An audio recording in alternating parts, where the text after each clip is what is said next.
aujourd'hui, tuto très simple sur comment faire des photos en mode portrait avec un drone. Le mode portrait, c'est vraiment le mode privilégié d'Instagram. Les photos sur Instagram sont tout le temps en mode portrait.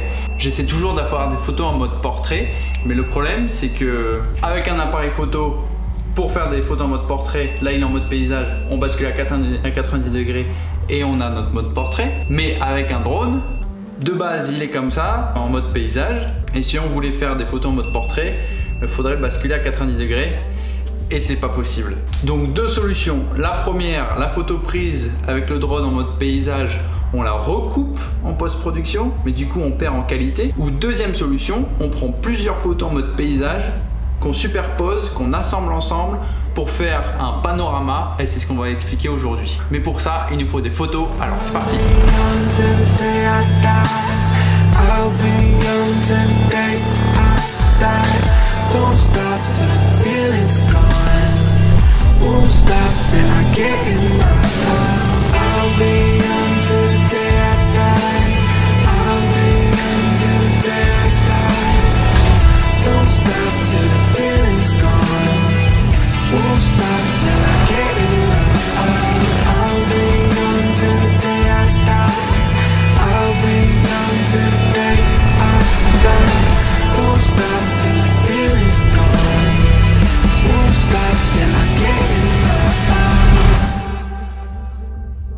Maintenant qu'on est rentré de notre petite expédition avec les photographes de Explore Ardèche et les gens que vous avez vus dans la petite vidéo avant, là, on a nos 4 photos. On a une photo un petit peu plus basse sur la forêt de la falaise, un petit peu plus haut, encore plus haut et encore plus haut. Alors ce que j'aurais fait avant de connaître cette technique, c'est que j'aurais pris cette photo là et je l'aurais recadré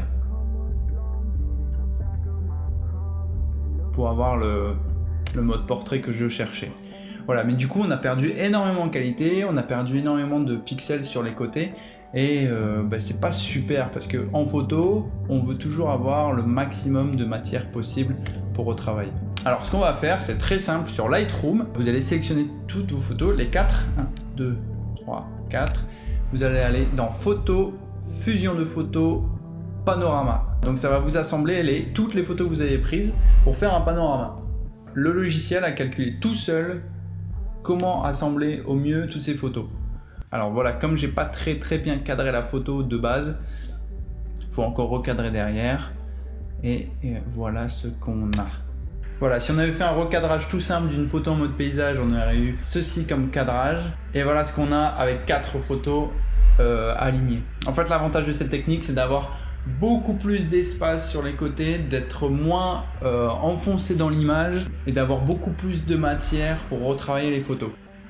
Alors bien sûr oui, c'est une technique que j'utilisais pour faire du portrait parce que j'étais un peu frustré de ne pas avoir de mode portrait possible sur mon drone, mais c'est une technique que l'on peut utiliser pour faire des grands panoramas de grands paysages en prenant plusieurs photos et en les assemblant tout ensemble. En faisant cette technique du panorama, on peut vraiment avoir des grands paysages, des superbes photos qui présentent une vue totalisante de l'environnement. Voilà, c'était juste une petite vidéo comme ça pour vous expliquer une technique que j'ai découvert il n'y a pas très longtemps, qui est super rapide, très simple. Il faut juste y penser un petit peu avant, préparer ses photos à l'avance quand on est sur le terrain, mais ça offre des possibilités immenses. Voilà, à la prochaine.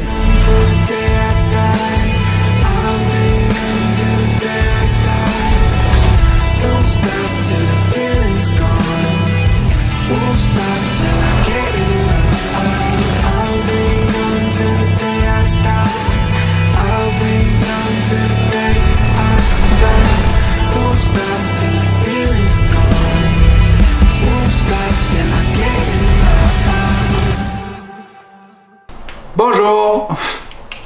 Bonjour. Bonjour. Camion qui passe.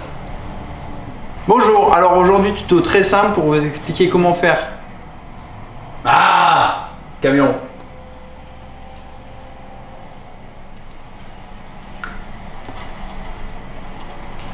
Bonjour, alors aujourd'hui tuto très simple.